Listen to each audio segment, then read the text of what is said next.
Watch this video, guys. Pay attention and listen. We will talk later. I will take the glory, wealth, and fame of anybody that rents my house. May my tenant's fortune become mine, and mine alone. Before you move into any rented apartment, ask questions, observe well, do your findings. Some roofs hide more than just walls, they hide darkness. Emma had just passed out of the NYSC orientation camp, happy, full of life, ready to begin his 1 year service as a teacher in a town he'd never been to before.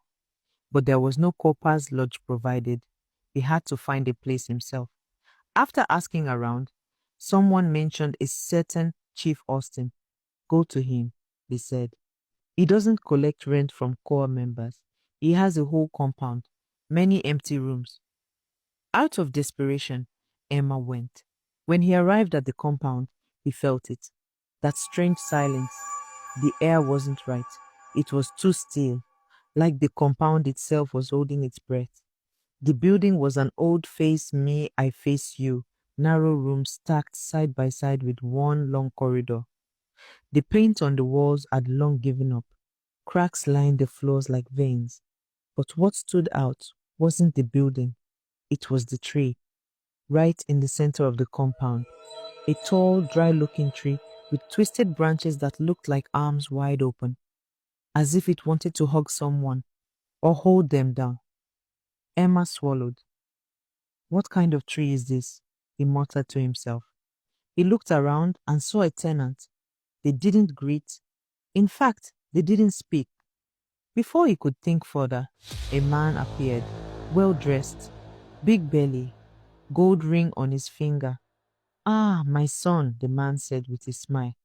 You're welcome. What brings you here? Emma introduced himself quickly and explained his need for a room. Chief Austin laughed warmly. You don't need to worry about rent, my dear copper. You can move in today. Take this key. Room 77. Room 77. Emma smiled. He was grateful. It all seemed like a miracle. He didn't know he just stepped into a story that would change him forever. Emma packed his small belongings into room 77. It wasn't much, just a narrow room with a tiny window and a creaky wooden bed, but it would do. It's just for 1 year, he said to himself. I'll manage. That night, after settling in, he rang his mother, the woman who had raised him with nothing but grit and prayers. He told her about Chief Austin and his generous offer. Anne, that's good, oh, she said, her voice warm over the phone. God will bless that man for helping you. Emma smiled, unaware that sleep was about to usher him into the first sign of trouble. That night, Emma had a strange dream. A man, tall and dark, wearing a full masquerade costume, was chasing him through a forest. Drums were beating in the background. He ran and ran, but the masquerade kept coming. Its eyes glowed red. Its laughter echoed like thunder. He woke up suddenly, his heart pounding, shirt soaked, but he chuckled, trying to shake it off. It's just tiredness, camp wahala, and that long journey, he said aloud. But deep down, something didn't feel right. But deep down, something didn't feel right. A few days later, Emma was preparing to leave for school when he saw Chief Austin by the corridor. He was speaking with a man dressed in white shirt and black trousers, Bible tucked under one arm. Ah, Emma, Chief Austin called out. Come meet Pastor Timothy. He'll be your neighbor, room 78. Emma smiled. At last, he wouldn't feel so alone in this strange compound. Pastor Timothy moved in later that day, but he didn't last long. On the second night around 1:30 a.m., Emma was fast asleep when he was startled by shouting, Blood of Jesus, I bind you, you evil spirit, out! Emma sat up. His heart jumped. The voice was coming from room 78. He crept closer to his door listening. He could hear furniture being knocked over, glass shattering, a man's voice praying loud and fast, then a scream, a heavy thud, then silence. Morning hadn't even fully broken when Emma opened his door and saw Pastor Timothy, sweating, limping, Bible still clutched to his chest, storming out of room 78. He didn't greet anyone. He didn't say goodbye. He just walked out of the compound with fear in his eyes, like he had seen something that shouldn't exist. Emma stood frozen. Something wasn't right. And now he was alone again. Moments later, Emma watched from his doorway as Chief Austin walked slowly to room 78. He wasn't in a hurry. He wasn't even looking around. He locked the room, clipped the keys to his wrapper, and walked away, not saying a word to anyone. That small act, that quiet locking of a door, it told Emma everything he needed to know. Something wasn't right in that house. From that night on, Emma stayed alert. His ears picked up even the softest footsteps. He avoided drinking too much at night. He didn't want to be caught unawares. One particular evening, he stayed up preparing his lesson notes. The wind outside was oddly still. Not a single bird chirped. Even the building seemed too quiet. Then the lights flickered. First once, then again. Fourth, the bulb blinked once more, then died. Emma froze. From outside, a strange rhythm echoed faintly, something like humming and the clinking of metal. Curiosity dragged him to the window.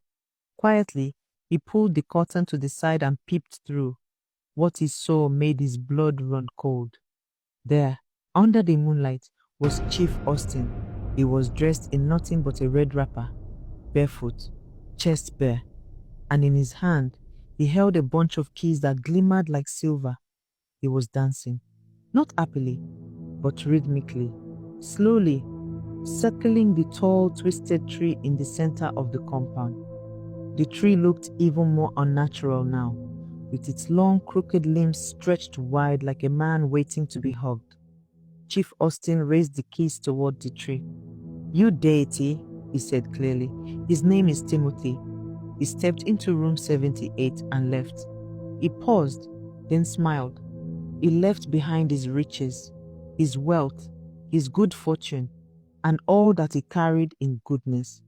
And now it is mine, until another tenant comes, before I renew. The moment he finished speaking, the tree began to shake violently. Its branches twisted as if alive. A strange whispering filled the air. Then something terrifying happened. Chief Austin took a few steps backward, and right before Emma's eyes, he transformed. His body shrank. His skin turned dark and glossy. Within seconds, the landlord had become a black, fierce-looking cat, its eyes glowing with something not of this world. Emma stumbled back from the window. He couldn't breathe. Was it a dream? Was he losing his mind? Then he heard a meow, right there, inside his own room. Emma slowly turned his head, and there it was, the black cat, standing by his door, its back arched, its eyes fixed on him. The black cat didn't just stare this time, it leapt, claws out, fangs bared. It launched at Emma with a brutal force. He screamed in terror as the beast clawed at him, hissing wildly, "God of Abraham, God of Isaac and Jacob, God of Mount Kilimanjaro, even you, God of small gods, please help me." He called every god he could think of, but nothing stopped the cat. The attack went on for what felt like forever, until suddenly everything went black. Emma collapsed to the ground, silent, motionless, cold.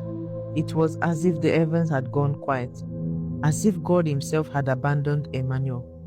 Hours passed, maybe minutes, no one knows. Emma couldn't even get up, let alone pack his belongings. His hands trembled as he managed to grab his phone.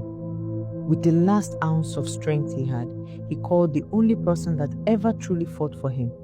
"Mom," he whispered, his voice barely audible. "I'm dying. Please, I need help." Then the line went dead. His mother, a strong woman who'd labored all her life, sat frozen, phone still in hand. "Emma," she called back. No answer. She called again and again and again. Still no answer. Tears ran freely down her cheeks. Her heart pounded as if it would burst from her chest. She collapsed to her knees in her sitting room and cried out to God, "Oh Lord, wherever my child is, send help. Don't let me bury my son." She stayed awake the rest of the night, weeping and praying. By dawn, she was already at the motor park. She carried nothing but her small bag and a mother's faith. That morning, she boarded the first available bus, heading straight to the town where her son had been posted. The only clue she had. She didn't even know Chief Austin, but she was coming. And this time, heaven was coming with her. Mrs. Margaret arrived at the town as dusk settled. Her heart raced, clutching her small bag as she hurried towards the school. By sheer luck, or fate, she met a female staff roaming the school compound. "Please, my son, Emmanuel, call her Emma. I got a strange call. He's in trouble," she pleaded, out of breath. The staff's eyes widened. "No wonder we haven't seen him. He's never missed a day." Without wasting a second, the kind staff led Mrs. Margaret towards Chief Austin's compound, just a short distance away. When they reached, the atmosphere was eerie. The air thick, the building silent, hauntingly empty. Mrs. Margaret had no idea which room was her son's. She began knocking door to door. Room 50, no answer. Room 60, nothing. The sun had set. Darkness consumed the compound. That's when trouble started. She was at the door of room 70 when suddenly a black cat appeared out of nowhere and lunged at her. The staff screamed in horror and fled. Mrs. Margaret lost her balance and fell. But something stirred within her, a mother's strength. She stood up, firm, undeterred. "Emma, Emma, Emmanuel, I am here for you." Her voice echoed through the dead compound. The tree began to tremble violently, its arms wide open, as though alive. The cat snarled, pounced once again. But this time, driven by sheer instinct, Mrs. Margaret struck it mid-air. The cat tumbled to the ground, twisting, and transformed into Chief Austin, clad in his signature red wrapper, writhing in pain. Margaret didn't flinch. She screamed again, "Emma! Emma, answer me!" Then, a faint bang on a door, a weak grunt. She followed the sound, rushing towards room 77. With trembling hands, she forced the door open. There he was, Emma, collapsed, breath shallow, barely alive. Without wasting time, she gathered his documents and belongings into a small bag.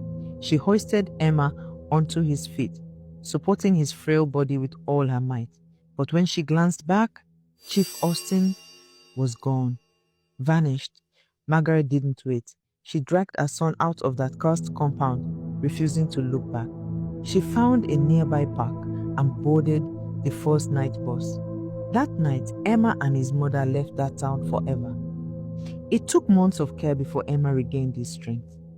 He couldn't finish his NYC, but he was alive, thanks to his mother's undying love. Word spread about Chief Austin's evil "Face Me, I Face You" building. People stayed far away, whispering of dark spirits. Chief Austin was later found dead, seated on a wooden chair in front of the twisted tree, his face a horrifying skeleton grin. Before you rent a house, do you truly know your landlord?